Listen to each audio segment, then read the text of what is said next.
Hey, Millie, what's up? Hi, Mark. Thank you so much for having me over.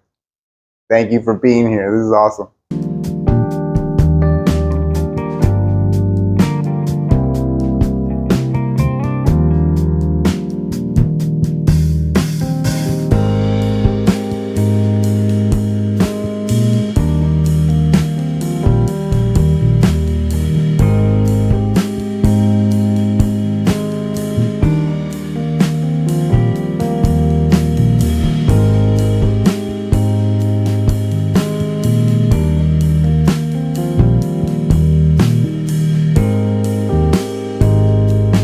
My name is Mark Herrera, and I am a sculptor. I deal with mixed materials of different sorts. I sourced material. I assemble with through the assemblage tradition. My family's from Colombia. Were you born and raised here in Miami? I was born in Queens, New York, and I moved here when I was 3. So I guess I'm a Miami person. Definitely, I've been here for 45 years. How long have you been a resident artist here? I've been here since August. It's still pretty fresh. It feels the community has warmly accepted me. That it does feel like I've been a part of this studio for a long time. But yeah, I graduated from FIU MFA program in August, and by June I was beginning to move my stuff, and by July, I think July I started moving in. I mean, I got to show here in a group show like 4 years ago, and met Ronald and a few of the artists here, and it was always a very warm welcome. They, just I feel like there's a good mix of painters, sculptors. We even have a photographer. Roscoe is my neighbor. So I think that's for I think that we have like 12 or 13 artists. That's a pretty diverse group. How important do you think is it for artists to be part of a community like this? Like you have several artists around you and you're able to give each other, feedback, ideas, or inspiration. Do you think that's important to do early in your career? Absolutely. I mean, you can do it without. You could work in isolation, but I wouldn't recommend it, mainly because it's kind of lonely. And being an artist can be kind of lonely all as it is, because if you're like me, you kind of have to focus, and I'll try and block everything out and get in a zone. So next thing you know, it's dark out, you haven't eaten, and and you forgot about your next appointment because you're so locked in. So having a community that's right outside your door is really nice. But I'll be honest, it's a luxury. Like, I don't take it for granted. I know that Studios are hard to come by. They're hard to come by, and if you do find one that's available, it's not cheap, and often it's not necessarily close to where you live. So there's you have to kind of carve out time and be very disciplined. Otherwise, it'll just be kind of wasted space. I've seen that before, where people have studios, but they never go to it. They can't come. Yeah. They can't come to it. You're in FIU. I think you're a fellow, aren't you? That's right. It was awesome. It was hard. I heard it's really hard. Yeah. I mean, they really challenge you. Jacek and Dimitri and Neil, they don't mess around. They want you to yes, ideate, but like kick it into the next gear and start working on your business plan. And it's, you know, it's a good kick in the pants. For me, it was really important because as an artist, I don't always have the administrative side of me or the accounting side of me or even the social media side of me. And Are you still learning? Absolutely. Did that help you kind of get your feet wet when it comes to the business side of art? Absolutely. And there's things that they taught me that I'm just now starting to implement. Like 2 years later, they're gonna cringe when they see this. But yeah, I mean, I'm still updating my website. I'm still trying to get on a schedule with my social media. I'm still working on my archive so that I have my list of contacts and reaching out and so forth. So it's like endless. But I will say it's multiple careers in one. Absolutely, absolutely. And I, but I will say the Ratcliffe Incubator was also just, it was fun. It was a nice shift from the regular grind. It's a beautiful space. There's a lot of energy. They don't just push for you to move past the ideation, but they also encourage you. They spend a lot of time with you one on one, and they tell you they tell you what they see in you, and they believe in you, and they verbalize a lot of the affirmation that a lot of us lack. I feel like I got a lot of tough love. But I think that I was in a class of very sharp students that were just excellent communicators. They're very productive when it came to creating presentations and just innovative and smart. Whereas I was the guy that was like, you know, monotone and kind of shy, yeah. and my idea was often kind of too simple. And they're like, "Who's your market?" Like, and I'm like, "Oh, the people, basically the people who don't have a lot of money."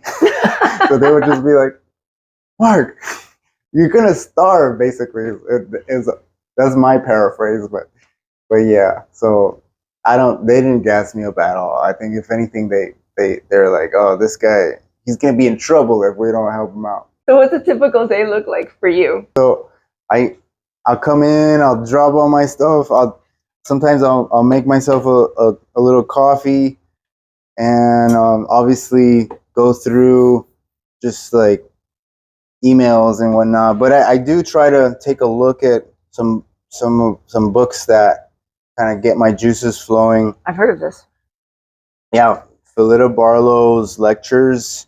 May she rest in peace. But here she just it's just an accumulation of all her essays and lectures, and so like she's a big influence on me because um, she just was a master of creating without having everything figured out. She did create small scale maquettes, but if you look at it, you could sense that she didn't have to have everything um, clearly defined, and so I can sometimes struggle with that. I want to know what it's gonna look like, but then sometimes it's like, all right, just get your stuff and just start putting it together. If it fails, that's all right. Break it down, start over. So he kind of coined the phrase Arte Povera. Yeah. And so he started to collect or assemble artists in the genre.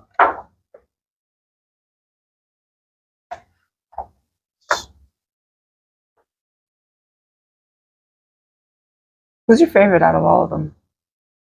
Who do you think you relate to the most? This guy right here, Anselmo, Giovanni Anselmo. Yeah. Your work is very... I see Sorio. Yeah. I see Buri as well. So, You? thank you. So Anselmo, one of his most famous pieces is like this nice refined piece of granite, and then a piece of lettuce, and then another block, and it twisted together with a wire. And so as the lettuce deteriorated, so did the structural integrity of the work. So there's natural processes. There's also a political commentary. Is about how the worker was being pushed to the limit. Yeah. And how the middle wealthy class was like benefited from it, but they're gonna suffer as well, because eventually, if they're not provided with what they needed, then they're gonna give.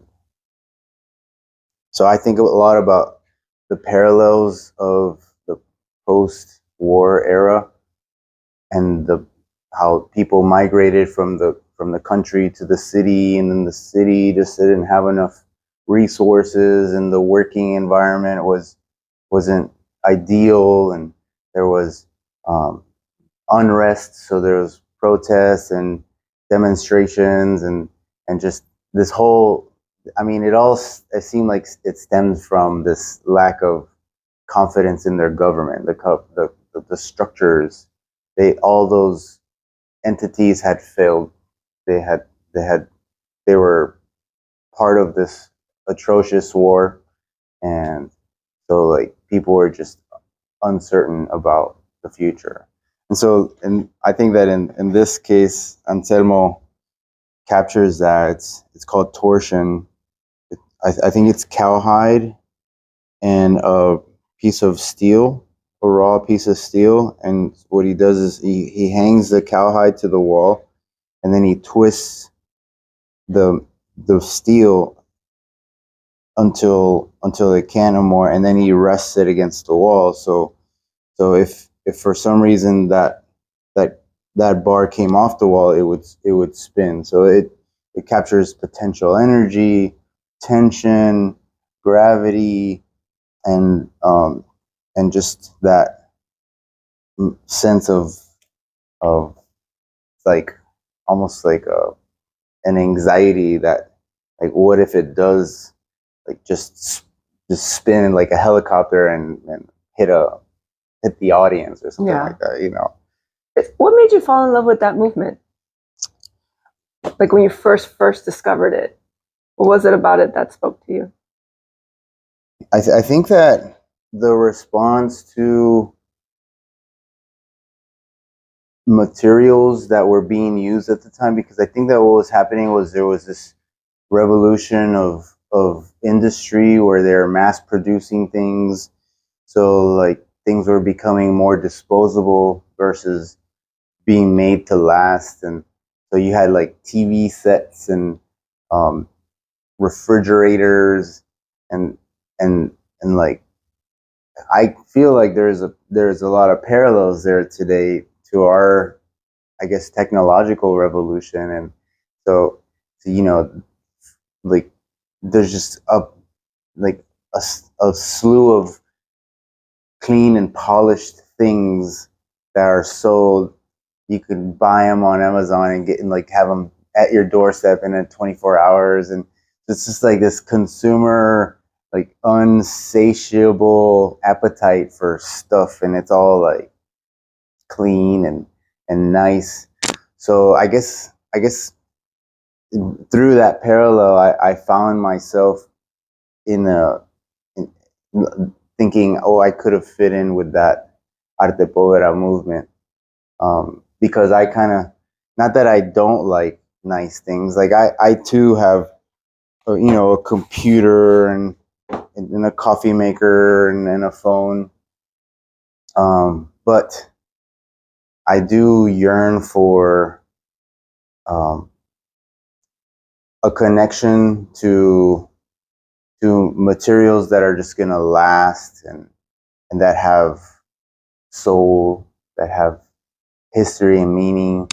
You know, whereas um, a lot of these things like plastic, uh, like let's take for instance the car. Like in the Arte Povera movement, the Fiat had become this mega manufacturer that started making mass producing these little cars, and so like I think that the way Italian cars had taken pride in like Ferrari and like how things were engineered.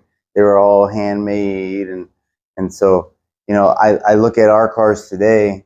If we come over here, you see I have these these pieces of plastic that you know you could tell at one point were shiny and new, but then they've been in an accident and then discarded. So whole bumper is left on the street, and so I'll I take a look at that and I think, man, that's kind of problematic, right? When things are so undervalued that they're just left on the road, and it's debris that you can hit with your car, but it's also plastic that's ended up in a landfill, and the plastics, the microplastics are in our bloodstream and in the ocean on top of Mount Everest. It's like plastic, and so you know I decided you know kind of like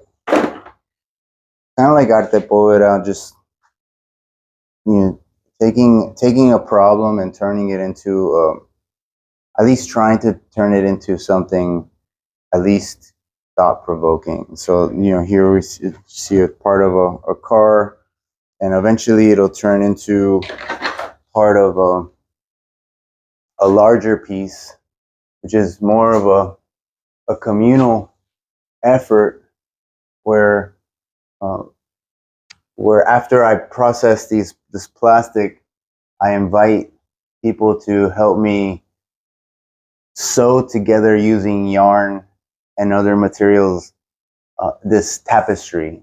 And I at first I saw it as almost like a water surface, and so you know there's that connection to the the plastic islands in the oceans. How again it's like this big problem, but at the same time it I feel like it's unifying. You know, we're all dealing with this environmental issue. We all have a dependency on plastic. We all have to have our you know our mugs and our cases and you know like all the widgets and whatnot. So it's like we don't want this problem, but at the same time we have this this addiction to it. Yeah. And so I found that this project could be a chance to bridge people groups, generationally or culturally, where you could sit down across from somebody and you just sew. Maybe you have a connection to sewing. Maybe somebody in your families um, had that um, tradition in their home, and so it's just a chance to bond. Um, I always think about that, like, because I'm also a big fan of Arte Povera. I love the artist. Basically, it's the innovation for me. Like, can you imagine being there at that time during the 60s when Pistoletto did this giant newspaper and just rolled it down the street? It's like those things that like you would never think would be art is art. And how people joined him. How do you determine what material you're going to use?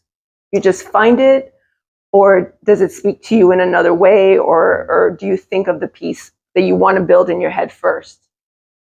Yeah, thank you. That's a good question. I I used to just say I was like kind of scavenging or just finding things. But after talking to my professor and mentor over at the Ratcliffe Incubator, Neil Ramsey, he said it's a little bit more nuanced than just finding or found objects. It's sourced objects, and so I think that what he was trying to say is that I do have um, I have a standard or a paradigm that I am searching for, and I like to break it down into a couple of reasons why I select material. One, it often represents the working class. So I think about how just like Arte Povera, there was this focus on the people that were being affected by this industrial revolution, and I think that one of our issues today is is also economic, but also about migration. And so in my civilian or in my regular work outside of art, I work for the U.S. Coast Guard, and through the Coast Guard, I I have to do different things. So like I'm both a mechanic, but I also serve as a linguist, and so You would translate. yes, Yeah. yeah. So I've been asked to deploy on cutters on boats in the Florida Strait, and in this body of water, we interdict people that are trying to come from mainly the Caribbean to the United States.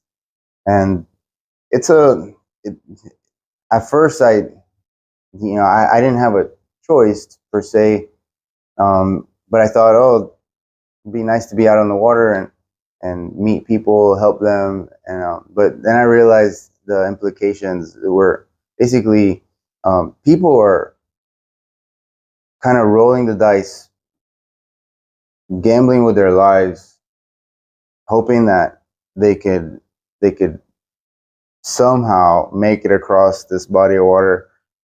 You know, Not knowing what's waiting for them on the other side. absolutely. Yeah. I mean, if they make it, Yeah. it's going to be a lot of work. So I think about the hard work of the worker that comes across that border, whether it be the desert or the Florida Strait or whatever frontier that might be. But and even before they even get here, they're they they run the risk of losing their lives. And so, I'm inspired by that. I'm inspired by that courage, but it also kind of breaks my heart, thinking like, what is so bad that they are willing to put themselves in such peril? So, my materials kind of honor that. So here we see a sculpture of a personal flotation device. Um, it's a makeshift piece. Um, just like often migrants will create a boat Right. Nothing. Yeah. out of whatever they Scraps. can find. In this case, I used found or sourced styrofoam and shop rags, a lot like the kind that I use as a mechanic. I stitched them together using sinew. I like to use sinew because it it's it it kind of it used to be made out of animal tendons or ligaments, I believe, and so this is artificial, but it still has like this fibrous feel to it. And the shop rag also has been distressed and and treated to where it almost has like a skin like quality. Um, but at the end of the day, it's just a nod to the innovation, the tenacity, the will to survive, the desire to just find something better, and um, so yeah. Back to your question about materials, I think about that a lot. So like in this case, there's traffic cone, there's wire, there's steel, all of which just kind of points to to labor, to the blue collar. You were a pastor, right? I Are was. you still? And I am not. I am not currently a pastor. How was that for you? Just, you knew that you had to do it, was a calling? Yeah, I'd say so. So I grew up. My parents were very religious. When they moved to Miami in 1980, um, they had some Catholic roots in Colombia. Um, Here they just started going to a Christian church. We found a church in Hialeah. I was little, but this church just had a heart for. There was foster homes. There was after school care. There was um, just like a lot of love for community and the at risk youth. So that was kind of my environment. Um, it was a church by the Palmetto in an industrial park. So we didn't have a lot of places to go except for that piece of property. Um, so when I graduated from high school, I thought, okay, I feel like I feel a calling to give back, and so I studied theology as well as art. I double majored, and when I graduated, I came back to Miami and I worked at that church in Hialeah for almost 5 years. The church was kind of a like low income, didn't have like the budget for a salary, so I had to go to um, other nonprofits or mainly families and say and pitch them this work and raise money. Basically, I did that for 5 years. And, eventually, I got a salary position at a different church. So, but those first 5 years were definitely kind of near and dear to my heart because it was my people. Your work, there's an aspect of being humanitarian. I think that everyone has a story about people that are tenacious and resilient, that that they sometimes they work so hard that they work themselves sick, but um, they just figure it out. and and you know, so it is a my work is a nod to the working class, but I feel like it's also grown to just the spirit of of of resilience, Yeah. people that um No matter what you throw at them, we'll keep on trying. yeah. Is spirituality still important to you now? I'd say so. Yeah, it's less focused on a particular religion or even a sect, but I think a lot about how man has this relationship with the unseen, the unknown, um, God or Allah or Buddha, however you wish to recognize him or her, or just energy. It's like it's like this this relationship that when things are good, we're grateful. When things are bad, we wonder, we question, and then sometimes some will say things happen for a reason, and so like I think about how unfair that can be sometimes, because it's like, whether it's good or bad, it's like you could always say, oh, it all happens for a reason. Well, sometimes rejection is protection. Yeah. Hey. That's true. I mean, whether it's like a denial of reality, or just a very optimistic outlook. Outlook online. But yeah. Regardless, we can't do anything about it, and we don't really know. I mean, we can believe that this higher power, if it exists, manifests itself through different manners. And I guess we'll never know for sure until we get to that point. So, I go back and forth sometimes. I'm like, is there a God? If there is, then what kind of God is he? I've read the Bible, and it's like, yeah, God is loving, but at the same time, he's kind of tough. A lot of bloodshed, and so like there's still a lot of bloodshed. So it's kind of a personal crisis, I guess you could say, in my mind. I'm Catholic, yeah, and even now, I don't know if it's just about ritual, but even for me, when I don't know what to do, or I don't have the answer, I always light a candle for some reason. I'm like, why? Like, what is it about me lighting this candle? Is the answer going to magically appear?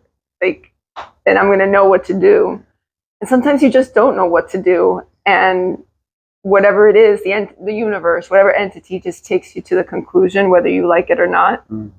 It helps to know that we have very little control. I'm going to try that. I'm going to get a candle. My sister is selling candles right now, and I'm going to get one from her, and I'm going to think of you, Millie.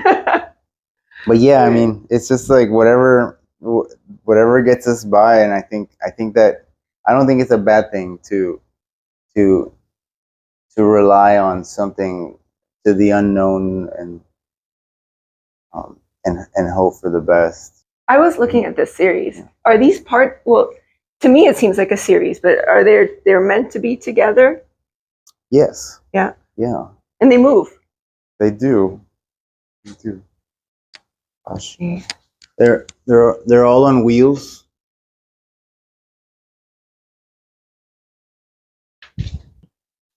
I like to think that I can dance with them. Yeah. There's definitely movement involved. Almost like as if it is life size. They're people, How do you put something like this together when you know what objects to combine with other objects that that will work? Like, have you had some failures that you're like, okay, these things might not work well together? Yeah, there's a lot of failure, tons of failure. And a lot of times that failure leads to injuries. Like, I'll smash a finger or have you been injured a few times? Oh yeah. Oh yeah. All the time. All the time. On a daily. That's the life of a sculptor, I think. Yeah. I guess when it comes to assembling, I think a lot about what a Professor Jean Moreno said to me. He challenged me to think about how materials come together and behave in unpredictable manners. And sometimes some of it you really can't control.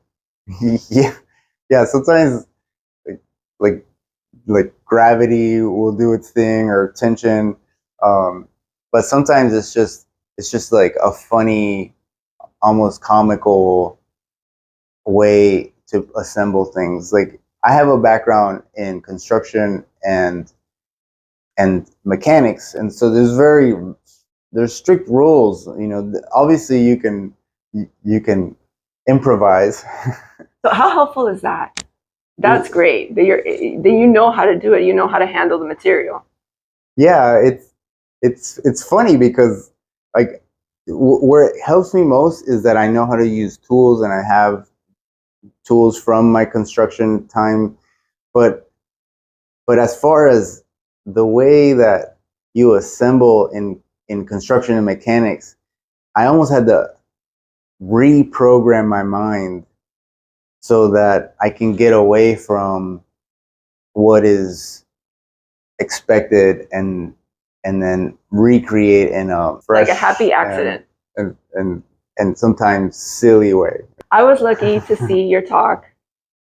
I caught it. You had a lecture with the Fine Art Academy in Warsaw, and you mentioned Tom Sakuna. Was he an inspiration for you? Absolutely, yeah. Tom was one of my first professors, and he taught to me a lot about materiality and the way that sculpture can be presented. He challenged the pedestal, and also the way it interacts with space, where it's at, its context. So yeah, I can go on and on. That leads to this portion. Right now it's a little cluttery, I apologize. But as you can see, there's an accumulation of materials, a lot of which I find discarded on the street, and some of which is found in what I call liminal spaces, so like empty lots, spaces in between highways and railroad tracks. Sometimes just like... I love this because you added colors to it. Mm-hmm. Is this an older piece? It is. It is. I made this in 2023 or 24, and it's a piece of driftwood I found in the ocean, and I carried it back. I think I carried it on my motorcycle somehow, and then I added a weaving to it. The weaving is just made up of strips of materials like plastic tarp, shop rag, car bumper, traffic cone, nails, yarn, rope, cable. Yes. So it's like, it's a lot. And you just weaved it together. Mm-hmm. Oh. I think about leather. Yeah, there's some leather in there. I think there's a knockoff Gucci belt in there. Stop! Really? Yeah, there it is. So yeah. I think about these weavings as a way to kind of illustrate a CV or resume. Also a nod to some of the more traditional weavings you see in Latin America. Just how sometimes you can see the patterns tell you about where it's from, what region. My family's from Colombia, so there's a rich history of that. So You're inspired a lot by that? I think so, yeah. I think a lot about my indigenous roots. I don't know exactly what tribe my family derived from, but it's like a part of me that yearns for connection. I know that there's the European connections. However, the unknown peoples that inhabited South and Central and North America, those are rich histories that are often kind of buried. Would you want to go? Have you been to Colombia? Oh yeah. I try to go once a year. You do? Yeah. I went recently and I climbed up the Sierra Nevada to the Ciudad Perdida. It took 3 days of climbing to get there. How'd you do that? My gosh. It was gorgeous. It's like going back in time. I was in a group of people from all over the world. There were some Canadians, some people from England, some locals, and our guide was a local from the tribe there. And so every day we'd climb and sweat and then sleep in basically like a cabin with no walls and just mosquito nets. and we would swim in rivers to get clean and eat the local foods. It was beautiful. It was hard. It took me like a week to recover. And here? So yeah, this. It's a little dark right here, but it's kind of where I keep a lot of tools and supplies. I'll sometimes I have to make up material or tools to do certain jobs. It's also where I can keep some of older sculptures up at the top. Did you build this out yourself? I did. You did? I did, yeah. This is a great loft because you're making use of these high ceilings and there's a lot of space. That's right. That's right. I thought about putting a bed in one of those and maybe sleeping in it every now and then. Yeah, I know some artists that sleep in their studio. It's more common than we think. Yeah, sometimes it's like I don't want to go home, so maybe I'll just take a nap right here. How late do you work? Do you usually kind of have to tell yourself, all right, time to go? Because you could get lost in it. Oh, yeah. It's like Vegas. There's no clocks. Yeah. So I teach at New World School of the Arts. I teach 9th and 10th grade sculpture. And I'm also the lab tech. So I'll stay from 4 to 8, helping students learn how to use the tools and have access to the materials and whatnot. I hear New World is tough too. Yeah, it's a great school, great faculty, and great program. The students are super sharp. They're polite. They're smart. They're funny. Yesterday on Halloween, they painted my face, so that was a treat. But yeah, it's a great place. Do you love to teach? I do. You would continue teaching no matter what? You know, I had this conversation with a student. They said, so are we going to take your class next year? And I'm like, yeah, if I'm here, you'll have me, because it was a 9th grade class. And they're like, what do you mean if I'm going to be here? And I said, but you never know. What if I, can make good money just making art? And then they were mad. They didn't want to hear that. I said, come to think of it, if I did make a lot of money doing something else, I think I would like to teach regardless, and maybe not even take the pay, just donate it, because I feel like it is a noble effort. I think I've always thought teachers were kind of they are so underappreciated. Yeah. So do you have any upcoming shows? Yes. I'll be showing at Clandestina, and there'll be a pop-up show here. That'll be the Basel Art weekend of December. I believe it's the 3rd through the 6th, or the 4th through the 6th. But the pop-up here will just stay up for a while. It's exciting. Yeah. You're going to be showing. Yes. Yeah, I recommend Clandestina. It's a party. It's a good time. Nuria Richards does an awesome job bringing together artists and the public and music and food, and it's just a good time. Where do you see your practice headed? I mean, I believe that part of success as an artist is just the longevity. You just do it long enough, consistently, at a high level of quality work, that eventually you'll be kind of part of this elite group of artists that have stood the test of time. So, I'd love to be, active, showing in galleries internationally. I'd love to do residencies wherever I can learn. I'd love to continue at Laundromat. I do have a dream of maybe